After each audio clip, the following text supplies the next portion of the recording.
مساء الخير على حضرتك. ان شاء الله النهارده بوريكي وصفه حلوه جدا موفره وهترمي معاكي كميه كبيره جدا. احنا طبعا كلنا لما بنيجي ننزل نعمل شوبينج او حتى بننزل السوق عشان نجيب طلبات البيت بيبقى نفسنا في اللانشون والجبنه الرومي والبسطرمه. بس للاسف لما بنجيبهم ما بيقعدش وقت طويل عندنا في البيت، لان انتوا حضراتكم عارفين الاولاد بيحبوا ياكلوا الحاجات دي، فعلى طول بتخلص بسرعه بسرعه، وبنكون دافعين يعني مبلغ محترم. يعني الحاجات دي بتبقى غاليه مش بتبقى رخيصه. طب انا هوريكي النهارده فكره حلوه جدا توفري بيها وتعمل لك كميه كبيره جدا وتحطيها جوه في الفريزر، وكل ما تحبي تاكلي انت والاولاد تطلعوا منها وبالف هنا وشفا. يلا بينا بقى اوريكم فكره الفيديو ده ايه بالظبط. زي ما حضرتك كده شايفه مورق وحلو وجميل. طب انا هنا جبت حاجات من السوبر ماركت، اي حاجه انت حباها هاتيها، بسطرمه، حبه لانشون، حبه جبنه رومي، المتوفر عندك، والخلطه اللي انت حباها زيتون، فلفل اخضر، والطماطم، دول البيزك عندنا. عشان نقفل بيها محتاجين جلاش وكمان ورق من الالومنيوم اللي هو زي الباكيت دوت، عشان اللي هنلفه هنحطه فيه. طيب ببدأ أجيب الجلاش بتاعي وبقطعه 3 قطع، بحيث القطعة بتاعتي تكون مستطيلة ومحترمة. ببدأ أحشي بيها الحشوة اللي أنا حباها، جبنة رومي، لانشون، حبة جبنة. دلعي بقى اللفة بتاعتك وحطي كده بالصمغ اللي هو بالمية والدقيق واللي فيه زي الرول. دي واحدة تانية بالبسطرمة وحبة من الجبنة الرومي. عامة يعني الحشوات دي بتبقى راجعة ليكي، هتقفليها. انا بس مجرد بديكي الفكره، وهتبداي تلفيها زي الرول وتحطيها واحده ورا واحده ورا واحده ورا واحده.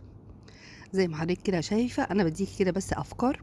طبعا حضرتك لازم تكوني سريعه لان ورق الجلاش بينشف بسرعه، فانا رحت سرعت الفيديو عشان الحق اعمله عشان الورق عندي ما ينشفش.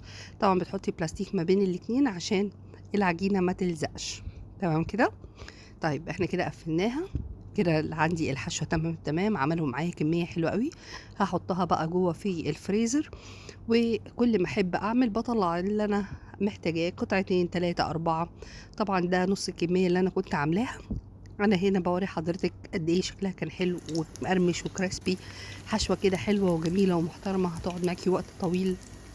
واحلى ما فيها انك هتشبعوا، يعني الجلاش مع الحشوه اللي من جوه مع الحاجات الحلوه اللي انت حطاها هترمي معاكي كميه كبيره، وهتكوني جاهزه في اي وقت انتوا حابين تاكلوا فيها، غير لما تكوني حطاها جوه في التلاجة واللي رايح واللي جاي عمال ياكل فبيخلص بسرعه. لكن ده هتبقى موفره جدا معاكي. جربي الفكره دي حلوه قوي، والحشوه دي راجعه ليكي.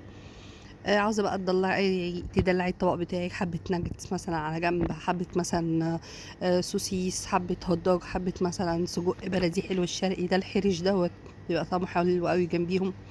دي بتبقى بالاطباق الحلوه جدا للاولاد، وصدقيني هترمي معاكي كميه كبيره جدا. دخليها جوه الفريزر وكل ما تحبي تاكليه تطلعي منه.